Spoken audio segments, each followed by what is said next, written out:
Hey guys, and welcome to the video. So, how to give up chocolate? Do you feel you are a chocoholic and addicted to chocolate? Do you get cravings for chocolate? And do you feel sometimes like you are addicted to sugar? If so, then this video is just for you. And later on in the video, I'm going to be giving you the chance to join my free webinar. In this webinar, I'll be talking about the number one reason why people fail to lose weight and how to get rid of emotional eating. So if you'd like to join that, stick around and I'll be telling you about that a little later on. But for now, let's get into the video. First of all, let's go over the reason why you feel you need to give up chocolate. So for most people, it's because they feel they have a lack of control around chocolate. They don't feel they can just have some and enjoy it. They feel that they are out of control and they don't trust themselves around chocolate. Also comes from the idea that other things that you give up, like drugs, for example, which are a lot more serious, there is a clear line whether you should give them up or not, and it's very black and white. With chocolate, plenty of people can eat chocolate and be completely fine. Plenty of people can eat chocolate as part of a healthy diet. So chocolate is a little bit different. There's nothing actually bad about chocolates, just overeating it can contribute to weight gain. But as you know, with weight gain, it's about the total calories you eat in your day. It's not just the calories from chocolate, for example. So chocolate by itself is not the problem. It's the problem of overeating it. And some people do 30-day challenges where they give up chocolate or give up sugar for a month. And this can actually make the problem worse. And I'll explain a little bit more about that later on. But it usually comes from, like I said before, the fact that you don't trust yourself. So you have to be very black and white of, I'm going to completely give it up for a whole month and be really good without really thinking about what's going to happen in the long term after that. Thinking magically that the cravings will go away or you'll be okay or something will happen, or you just don't plan further than that 30 days. The other reason why a lot of people want to give up chocolate is the mental battle with the cravings. This takes a lot of thought process, willpower and energy. And this is a constant battle throughout your day and can make you feel stressed, can make you feel down. And how have you probably accidentally taught yourself to deal with stress? Get cravings and eat chocolate. So it's this vicious cycle, this loop. So the whole process is draining and it can be a very lonely place when you feel like you are addicted to chocolate. And this is what makes people feel like they need to give it up. But stop a second and ask yourself this very important question. Do you really want to give up chocolate forever? Would you do it if there were another way? And when you are giving up chocolate, what do you expect to happen after a certain amount of time, after a week, after a month? Do you expect it just to be okay? Do you expect yourself to be okay not having chocolate, dealing with it when it's presented to you in daily life, when you're walking around and people offer it to you, things like that? How do you expect yourself to react? Because it's usually in a positive way, but that's not usually the reality of the case. And you've probably experienced this in the past if you have given it up previously. Let me know in the comments if that's happened to you. So let's talk about making the problem worse. So like I said, the problem with cutting out foods, including chocolate, is you end up often in a worse place than you started without realizing that would happen. So you often end up in a bigger problem, a deeper hole, more desperate than before, which makes you go into even more extreme things. So let me explain why. There are a few things to understand. So first of all, is that you have probably accidentally taught your brain that chocolate or sugar is a quick and reliable way to change the way you feel, to remove stress, to remove negative feelings, to remove boredom from your day. And your brain cares about making you feel good. So if you had taught that to your brain accidentally, it's just a habit, just over time, then it will use that, because feeling positive is a very important thing for it. And it doesn't care about your long-term goals. It doesn't care that you want to lose weight. It cares about the now. So it will do that. It will give you cravings for chocolate or whatever else you are craving until you eat it. And those cravings are strong. It feels like there's no other solution. So the point with that is there is a benefit to it. The brain thinks there is a benefit to it. So it's not all negative. And so that is the reason why you get the cravings. There is a positive side to them. Now, the next thing to understand is this primitive survival part of your brain doesn't understand negative instructions. So what do I mean by that? Don't think of a pink elephant. What came into your mind? A pink elephant, right? So you have to process a sentence, even if it has negative words in it, like not, like don't, like no, like stop, like free from, all those kind of things. So if I say to you, don't think about chocolate, what comes into your mind? Chocolate. You have to think about a sentence, even if it has a negative word with it. The survival brain has to process the whole sentence. So whatever you think about, especially negative things, they have to come into the brain. That's very important to understand. So if you continuously tell yourself, I'm not going to eat chocolate, I'm going to be really good, I'm going to go without, I'm going to resist this, that's a problem because of the next thing. So how does the brain learn? It learns through repetition. And by continuously telling yourself and using your willpower, I'm going to resist the chocolate, I'm going to be really good, I'm not going to eat the chocolate. You are repeating this in your brain, even though you are saying not. Remember I said you have to process the sentence. And whether you do it in reality or imagined, it's the same process, learning. So this is very common. So sports players and actors will use their imagination, we call it mental rehearsal, to get better at things. So actors will go over their lines in their head before they do a play or a movie. Sports players will imagine swinging a racket or kicking a ball in their head, even though they're not physically doing it. So you don't have to carry something out to get better at it. And so the problem is you are continuously saying to yourself, I'm not going to eat chocolate. I'm going to be really good. I'm going to avoid all the chocolate. And that is ingraining that into your brain. You're getting better and better at it.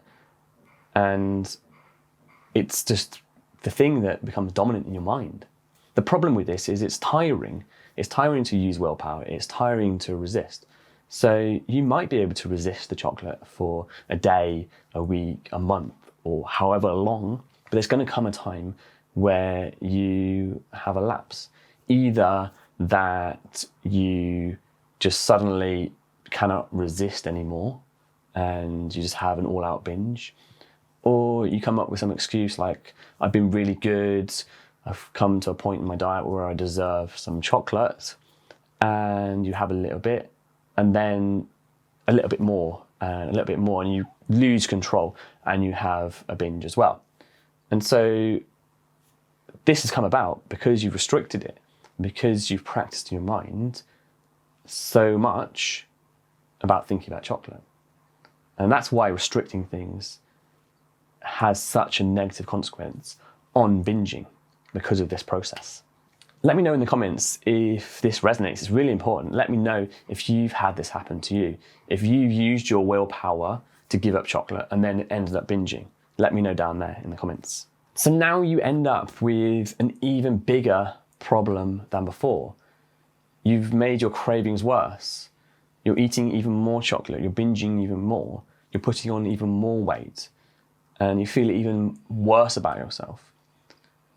And the way you think you need to solve the problem is be even more perfect, cut even more out, be even more good.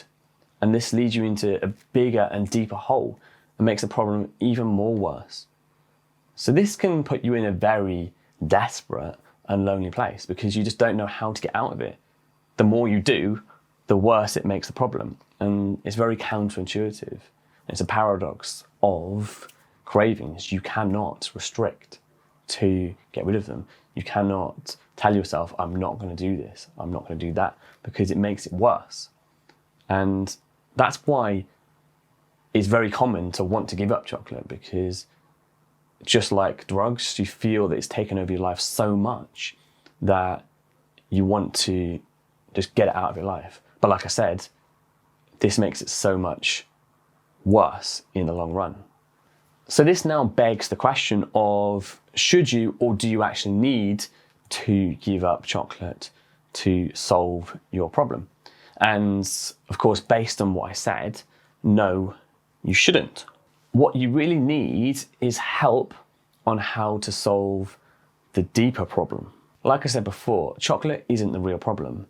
Plenty of people can enjoy chocolate as part of a healthy and enjoyable lifestyle.